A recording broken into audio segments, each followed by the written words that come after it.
Chegamos à lição de número 10 com o título A Promessa do Espírito Santo. Precisamos entender corretamente essa lição para que nós não venhamos fazer uma confusão, porque aquele que crê no Senhor Jesus Cristo, ele é convencido pelo Espírito Santo.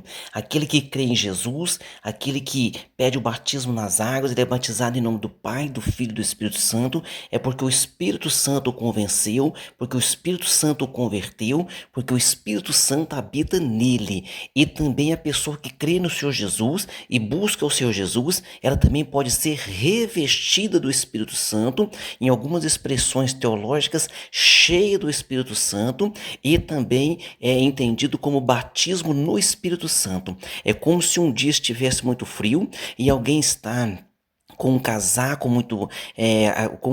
ele está revestido ali, está com uma blusa maior com casaco, e a outra pessoa está sem blusa. Então o batismo no Espírito Santo é um revestimento de poder, é uma capacitação de Deus para a realização da sua obra. Mas todos aqueles que creem no Senhor, eles têm o Espírito Santo, que o Espírito Santo, ele é o selo. Ele é a garantia de que nós vamos chegar aos céus. Ele é o penhor, ele é o selo de Deus sobre as nossas vidas. O texto áureo. E havendo dito isto, assoprou sobre eles e disse-lhes: recebei o Espírito Santo. João capítulo 20, versículo 22. Então aqui Jesus, quando ele depois de ressurreto, ele conversa algumas vezes com seus apóstolos e ele agora assopra sobre eles o Espírito Santo e também diz assim, recebei o Espírito Santo. Por quê? Porque Jesus, depois de 40 dias ressurreto, ele é assunto aos céus e diz: ficai em Jerusalém até que do alto sejais revestido de dínamos, de poder. Então, até que ele sobe aos céus e envia o Espírito Santo, passou-se 10 dias, 40 dias ressurreto, mais 10 dias para enviar o Espírito Santo, dão 50 dias, e 50 dias depois da Páscoa é uma festividade ali, a festa das colheitas, é o dia de Pentecostes em Israel, uma festa muito importante, e é neste dia que o Espírito Santo desce sobre a igreja, inaugurando a igreja, desce sobre aqueles apóstolos, inaugurando a igreja, e naquele cenáculo havia reunido quase 120 pessoas. Então o próprio Jesus diz: irei para o Pai, mas não vos deixarei órfãos. E ele diz: enviarei outro, significa alguém igual a mim, e este Espírito Santo convencerá o mundo do pecado, da justiça e do juízo. Por isso que é tão importante compreender esta lição de hoje. Verdade prática: a promessa do Pai não se restringe a um grupo particular, a um período específico, mas inclui todos aqueles que se arrependem e creem no Evangelho. Então o batismo no Espírito Santo, ele ainda está operando sobre a igreja do Senhor Jesus Cristo, mas há muitas pessoas que não compreendem direito. A leitura bíblica em classe se encontra em São João capítulo 14, versículo 16 ao 18, depois o versículo 26, também o capítulo 16, versículos 7, 8 e 13, também o capítulo 20, versículo 21 e 22. Então essa lição a qual nós estaremos estudando, essa lição é muito importante nesse sentido, para que as pessoas compreendam de uma vez por todas, né? Para que não se faça confusão. Não, eu tenho o Espírito Santo, eu sou crente, então já sou batizado. Mas se eu não for batizado, o fulano era crente, nunca falou em línguas estranhas. E como que é isso? Então, para que não haja essa confusão, a introdução está dizendo: nessa lição vamos analisar dois momentos significativos. Em primeiro lugar, a afirmação de Jesus aos seus discípulos de que eles receberiam, né, o Espírito Santo, que inicialmente atuaria na vida do pecador para promover, para promover a conversão em relação ao pecado, a justiça e o juízo. Em seguida, nós também estabeleceremos uma ligação desse recebimento do Espírito Santo entre a visão regeneradora da promessa do Espírito Santo em João e a perspectiva da capacitação, né? A perspectiva capacitadora do Espírito Santo em Atos Apóstolos capítulo 2. Então não fazer confusão. Você é crente, você tem o Espírito Santo, porque você não seria crente sem o Espírito Santo, porque o Espírito Santo é aquele que te leva até Deus. O Espírito Santo é aquele que te ensina a orar. O Espírito Santo é aquele que te convence. Agora, pode também ser batizado no Espírito Santo. A primeira parte, a promessa do Pai. E Jesus enviará outro Consolador, enviará o Consolador. Vamos ver aqui, no Evangelho de João, capítulo 14, lemos ele vos dará outro consolador. Essa palavra outro significa da mesma qualidade. Quem poderia ter a mesma qualidade que o Filho, senão o Pai e o Espírito Santo? Então Jesus disse, né? Vou ao Pai, vou conversar com o Pai, vou rogar ao Pai e ele vos enviará o Espírito Santo. Este Consolador é o Espírito Santo que habita convosco, que estará em vós. Jesus deixou bem claro. No capítulo 16 é mencionado que quando o Consolador chegar, convencerá o mundo do pecado, da justiça e do juízo, evidenciando a atuação regeneradora da terceira pessoa da Santíssima Trindade. No item 2, o Consolador.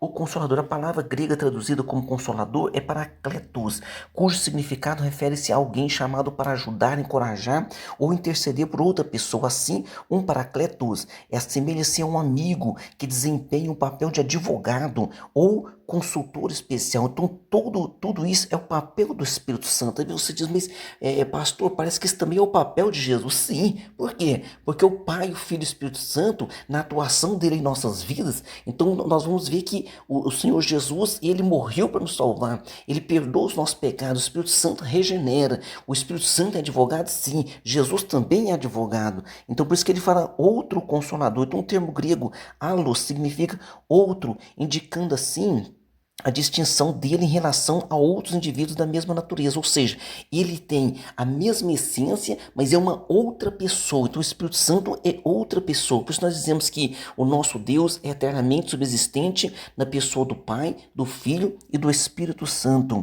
reafirmando a singularidade do Espírito Santo em relação às outras duas pessoas da Santíssima Trindade, mas também a sua igualdade com elas. Então, olha como que a palavra do Senhor ela é esclarecedora, né? Então Jesus diz, eu rogarei ao Pai e ele vos dará outro Consolador para que fique convosco para sempre. Então, a promessa de que o Espírito Santo, ele ficará e ele fica conosco para sempre. No item 3, não vos deixarei órfãos. A palavra grega órfãos, presente em São João 14, versículo 18, é órfãos.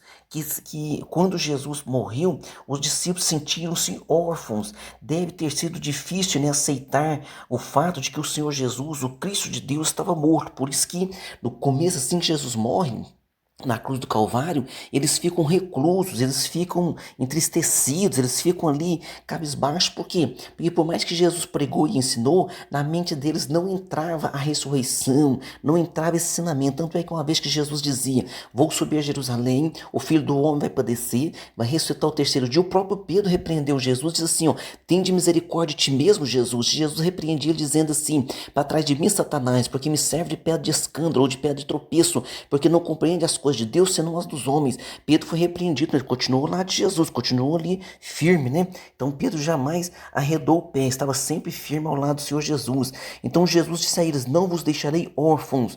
Não foi por acaso que nosso Senhor chamava os seus discípulos de filhinhos nessa relação pessoal de Jesus. E os seus discípulos, nosso Senhor garantia que eles nunca ficariam órfãos, desamparados ou desprezados. Então Jesus sempre deu essa garantia aos seus apóstolos, aos seus discípulos.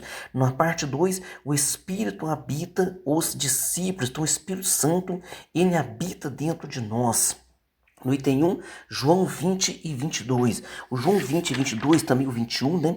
Ele deixa claro dizendo assim, ó, 21. Disse-lhes, pois, Jesus outra vez, paz seja convosco, assim como o Pai me enviou, também eu vos envio a vós. No versículo 22, e havendo dito isto, assoprou sobre eles e disse-lhes, recebei o Espírito Santo. Então vamos ver o sentido desta passagem que é muito importante nós compreendermos. É crucial considerarmos o contexto que envolve o versículo 20 e 21 do capítulo 20 de João. Nesta ocasião o Senhor apareceu ressuscitado e glorificado. A passagem bíblica onde se encontra os versículos 20 e 21 começa no versículo 19, ou seja, João capítulo 20, 19 a 23. Assim, o cenário em que Jesus se apresenta ressuscitado com o corpo glorificado remete tanto ao contexto anterior do capítulo 20, do versículo 1 ao 20, como ao imediato do capítulo 20, versículo 23 e 31, depois também capítulo 21, do versículo 1 ao 26 de João, né? Então João capítulo capítulo 20, versículo 22, Jesus agora está ressuscitado, corpo glorioso, e Jesus então diz a eles assim, ó, e havendo dito isto, assoprou sobre eles e disse-lhes, recebei o Espírito Santo. Mas por que Jesus faz isso?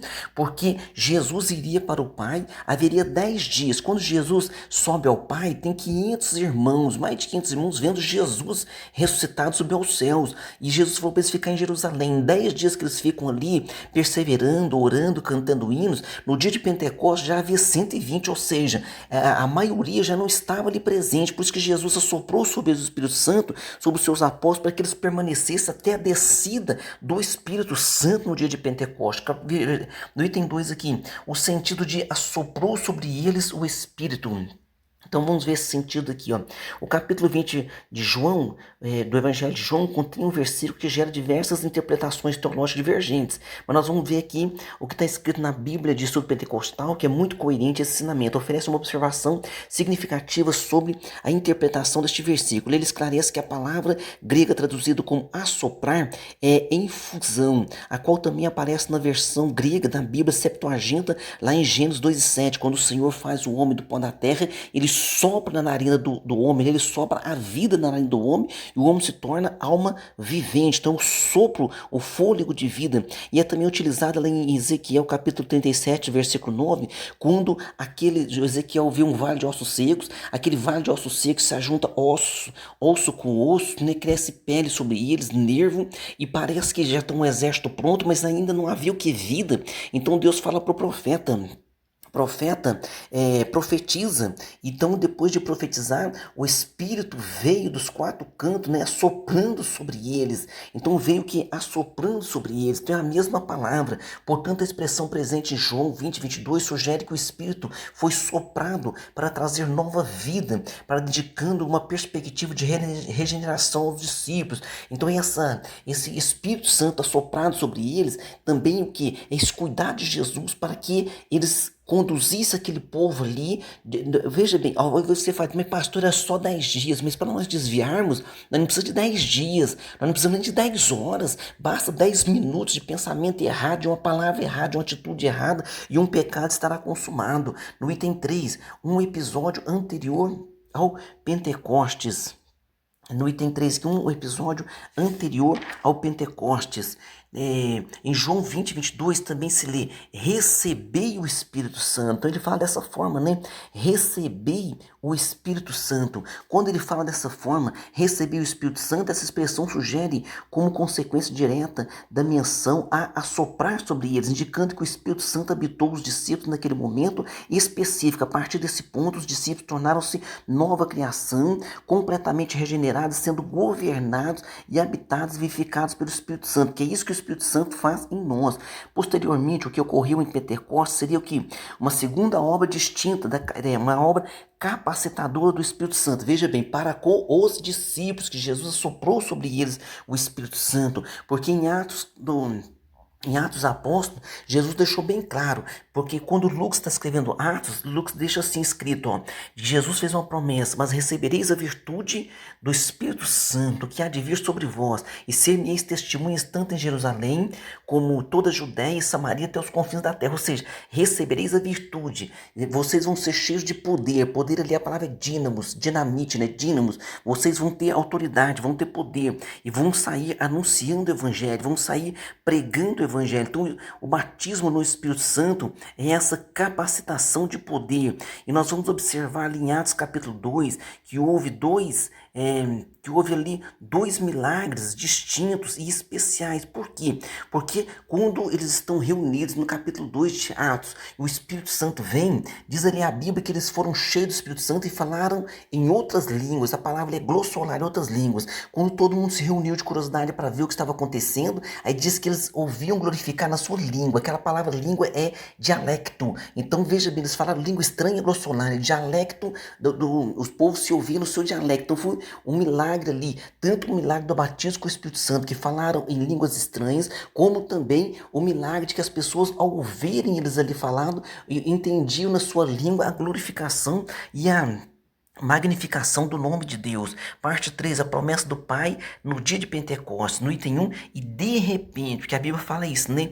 Que de repente A Bíblia fala que cumprindo-se o dia de Pentecostes, estavam todos reunidos no mesmo lugar. Versículo 2: de repente veio do céu um som como de um vento veemente e impetuoso, encheu toda a casa em que eles estavam assentados, e foram vistas por eles línguas repartidas como que de fogo, as quais pousaram sobre cada um deles. Foram cheios do Espírito Santo e começaram a falar em outras línguas, que é glossolalia, conforme o Espírito Santo lhes concedia que falassem. Olha que milagre maravilhoso do nosso Deus. Então, do dia da Páscoa até o dia de Pentecostes, Jesus ressuscita ali no terceiro dia. Ele fica 40 dias ressurreto, pregando e ensinando, e quando deu aqueles 40 dias, ele é assunto aos céus, manda os seus discípulos perseverarem, e ele diz: vou para o Pai, vos enviarei o Espírito Santo. 10 dias depois vem o Espírito Santo. 40 com 10 é 50. O Pentecostes significa 50. A palavra Pentecostes, 50 dias depois da Páscoa, havia essa festa. Reunidos muitas pessoas, né? Judeus de todos os cantos do mundo, e foi o dia que o Senhor resolveu, né, e na sua infinita sabedoria e inteligência, inaugurar a sua igreja aqui na terra. No item 2, todos foram cheios do Espírito Santo. Observamos que durante o ato de conversão, o Espírito Santo realiza a regeneração. Contudo, desde que se dá a obra regeneradora do Espírito, é necessário que os salvos sejam cheios do Espírito Santo, revestidos de poder para testemunhar o Evangelho. Alguém diz assim: pastor, é necessário ser batizado para ir para os céus? Batizado com o Espírito Santo para ir para o céu? Não, não é necessário. Tanto não é necessário que o ladrão da cruz, ele foi para o céu até mesmo sem poder ser batizado nas águas, porque não deu tempo, né? Não é o nosso caso. Você que está me ouvindo, né? Busca o batismo nas águas, busca ser cheio do Espírito Santo, mas ele não é o necessário para se subir aos céus. O que é necessário é para si, é uma capacitação para se fazer a obra do Senhor. Como eu dei aquele exemplo, que é um exemplo muito simples, mas que dá para entender. Num dia muito frio, tem pessoas que resolvem passar o frio, tá passando e vai do mesmo jeito, mas vai com frio. Tem aquilo, não, tem que se reveste com um casaco, se reveste com uma blusa. Então nós precisamos do revestimento do Espírito Santo para fazer a obra do Senhor com mais entusiasmo, né? Com mais alegria. E é uma capacitação dada por ele. Por isso que algumas igrejas, como a Assembleia de Deus, por exemplo, elas só separam o obreiro, porque os obreiros são batizados com o Espírito Santo. A falar em línguas estranhas é uma evidência inicial do batismo com o Espírito Santo. No inicial, por que fala inicial? Porque às vezes a pessoa também pode ali inventar, né? Escutar o outro falando, falar igual, e ser cheio do Espírito Santo. Não é só falar em línguas estranhas. Ser cheio do Espírito Santo é realmente ter essa capacitação, ter essa graça, e isso é observado e é evidenciado para aquelas pessoas que estão ao nosso redor. Então, a Bíblia deixa claro: todos foram cheios do Espírito Santo e, consequentemente, começaram a falar em outras línguas. Esse é o nosso entendimento, viu? No item 3 aqui, e começaram a falar em outras línguas. O batismo no Espírito Santo constitui uma experiência profunda na vida dos discípulos já regenerados em Cristo, e essa experiência não se limitou àquele único dia. O cumprimento dessa promessa abrangiu a igreja nascente naquele momento, e abrangiu depois, posteriormente, nós vamos ver, né, que o apóstolo Paulo, ele aceita Jesus depois desse dia de Pentecoste. O apóstolo Paulo, ele fica 3 anos na Arábia, depois começa a fazer a obra, e faz a obra muitos anos, e lá no capítulo 19 de Atos, você vai ver que são muitos anos depois, ele também ora para as pessoas, e elas são batizadas no Espírito Santo. Então, o batismo com o Espírito Santo é muito claro. O apóstolo Pedro disse assim na sua pregação: e disse-lhes Pedro: arrependei-vos e cada um de vós seja batizado em nome do Senhor Jesus Cristo. Quando ele fala em nome do Senhor Jesus Cristo, não é forma batismal, vocês vão ser batizados em nome de Jesus. Você vai ser batizado, irmão. Em nome de Jesus você vai ser abençoado, em nome de Jesus você vai ser curado. E eu estou falando para você que ainda não é batizado, está me ouvindo? Em nome de Jesus você vai ser batizado. Mas no dia do seu batismo, o seu pastor vai te dizer: você crê no Senhor Jesus Cristo? Creio. Promete ser fiel a Ele por toda a sua vida? Prometo. Segundo a sua confissão de fé, de acordo com a ordem do Senhor Jesus Cristo, eu te batizo em nome do Pai, do Filho e do Espírito Santo, que é a ordem, esse termo batismal foi deixado pelo Senhor Jesus Cristo, viu? Então ele diz: sejam batizados em nome de Jesus, e sejam batizados em nome de Jesus para perdão dos pecados, e recebereis o dom do Espírito Santo. A gente está falando do batismo com o Espírito Santo, porque a promessa vos diz respeito a vós, a vossos filhos e a todos os que estão longe, ou seja, aqui no Brasil, e a tantos quanto Deus, nosso Senhor, chamar. Deus te chamou. Então seja revestido, seja cheio do Espírito Santo, seja batizado com o Espírito Santo. Apesar de algumas pessoas compreenderem essas línguas nos seus próprios idiomas, era na verdade expressão espiritual concedida pelo Espírito Santo. Mas por que eles compreendiam também na sua língua? Porque aquele dia do batismo ali com o Espírito Santo, da inauguração da igreja, se o Espírito Santo, se Deus não fizesse aquele milagre, haveria uma confusão muito grande na mente daquelas pessoas, porque haviam pessoas de todos os cantos da terra ali, que eram judeus de outras nacionalidades, que estavam no dia de Pentecostes. Então a igreja nasceu ali, só ali já foi salvo 3.000 pessoas que voltaram para suas terras espalhando o evangelho. Então o Senhor Jesus, na sua inteligência, batizaram eles com o Espírito Santo, falaram em outras línguas, glossolalia, e as pessoas entendiam na sua língua, dialecto. Amém? Conclusão, a promessa do Pai tem a ver com a regeneração do pecado e com a capacitação do salvo para testemunhar do Senhor Jesus em todos os lugares. Essa promessa perpassa toda a Bíblia, se manifesta completamente em Pentecostes e está presente até os dias de hoje. Então o Senhor Jesus Cristo, nos dias de hoje, ainda continua batizando com o Espírito Santo. Então se você ainda não é batizado com o Espírito Santo, busque a Deus, continue crendo, continue buscando, viu?